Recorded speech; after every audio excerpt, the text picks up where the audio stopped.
एक लंबे समय पहले अवंतीपुरम नामक एक गांव था। उसमें अंकैया और सुब्बैया नामक दो व्यक्ति अगल बगल वाले घरों में रहते थे। उन दोनों में से अंकैया बहुत अमीर था। वो फसल का व्यापार और मिठाई का व्यापार करता था। सुब्बैया हर रोज के वेतन का काम करता था। अंकैया के घर के ठीक बगल में एक छोटी घर में रहता था। अंकैया को उसके अमीर घर के बगल में सुब्बैया एक गरीब घर में रहना पसंद नहीं आता था। उसको ऐसा एहसास होता था कि उसके वजह से उसकी घर की सुंदरता घट रही है। वो हमेशा यही सोचता था कि मौका मिलने पर वो सुब्बैया का घर हासिल करके उसे वहाँ से भेज देगा। अंकैया सुब्बैया पे गुस्सा के कारण हमेशा उससे कोई न कोई विषय पर जबान लड़ाता था, लेकिन सुब्बैया हमेशा अंकैया की इज्जत करता था। एक दिन अंकैया उसके मिठाई के दुकान में उसका व्यापार करते रहता है। वहीं से गुजर रहा सुब्बैया अंकैया को उसके दुकान में देखकर उसके पास जाता है। अंकैया साहब, कैसे हो आप? ये देख अंकैया एक अजीब सा चेहरा बनाकर सुब्बैया को देख ठीक है चल रहा है ऐसे कहकर वापस उसके काम पे लग जाता है। अरे वाह, आज तो सारी मिठाइयाँ एकदम अच्छी सुगंध आ रही है। कोई नई मिठाइयाँ बना रहे हो क्या साहब?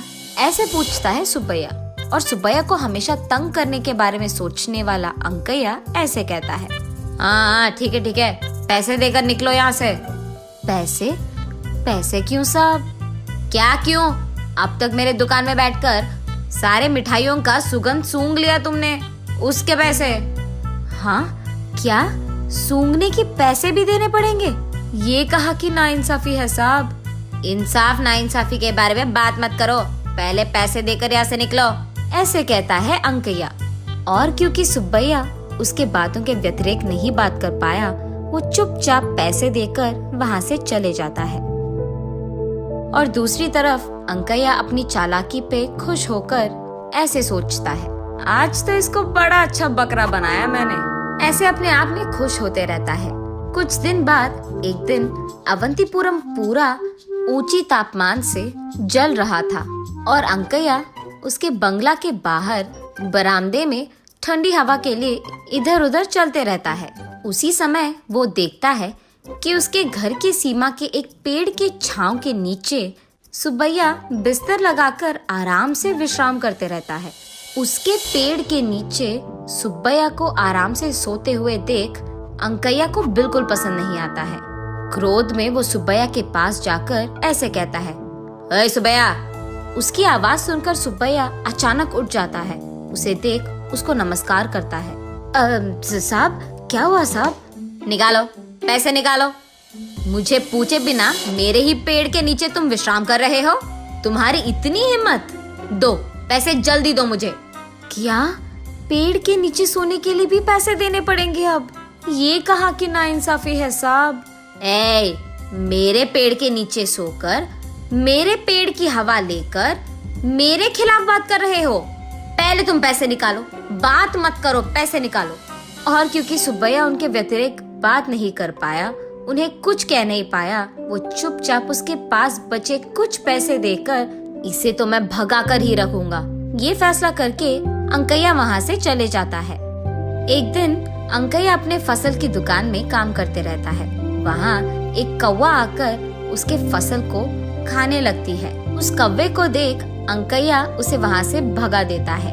वो कौवा वहाँ से उड़ते उड़ते दुकान के बगल में मौजूद पेड़ पे उसके घोंसले के अंदर चले जाता है। इतने में सुब्बैया अपने पैसों के लिए अंकैया के दुकान को जाता है।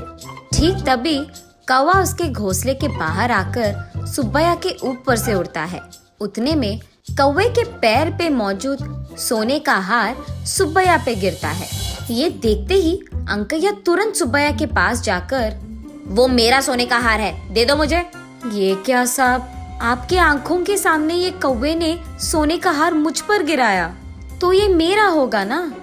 इस बार सुब्बैया फैसला करता है कि वो ये सोने का हार अंकैया को नहीं देगा।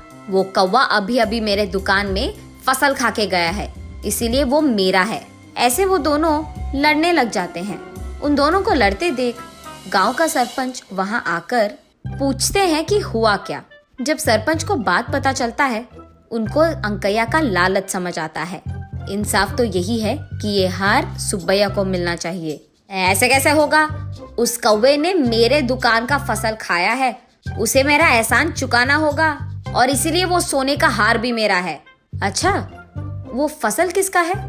वो मेरा है साहब। कल ही मैंने वो सब अंकैया को बेच दिया है। उन्होंने तो अब तक उसके पैसे भी नहीं दिए। और क्या, क्योंकि उस कौवे ने सुब्बैया के दिए हुए फसल खाए हैं, वो हार भी सुब्बैया को ही मिलेगा। ऐसे नहीं चलेगा, वो सारा फसल मेरे दुकान में था, इसलिए वो मेरे ही होंगे। तब सरपंच सोचता है कि अंकैया को सबक सिखाना पड़ेगा।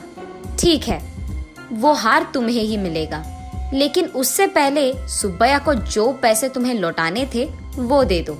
ये सुनकर अंकैया अंदर ही अंदर बहुत खुश हो जाता है। इतना ही है ना, अभी दे दूंगा। वो सुब्बैया को उसके पैसे दे देता है और क्योंकि सरपंच के बातों को वो ठुकरा नहीं पाया, सुब्बैया वो पैसे लेकर अंकैया को वो हार देने ही वाला था कि सरपंच कहता है, रुको सुब्बैया रुको। ऐसे कहकर अंकैया से, हाँ अंकैया, आधे पैसे दे रहे हो, पूरा तो दे दो। अरे मैंने देखकर ही दिया सरपंच साहब, उसके फसल के इतने ही पैसे हैं। ऐसे कैसे होगा? उसके पैसे दिए बिना उसके फसल को एक पूरा दिन तुमने अपने दुकान में रखा है, अब उसका किराया भी तो देना पड़ेगा। ऐसे कहता है सरपंच। सरपंच की बातें सुनकर वो ऐसे सोचता है, हाँ ठीक है, अब सोने का हार तो मेरा ही होगा ना। ठीक है, मैं बाकी पैसे भी लौटा दूंगा। फसल के सारे पैसे फिर से चुकाता है अंकैया।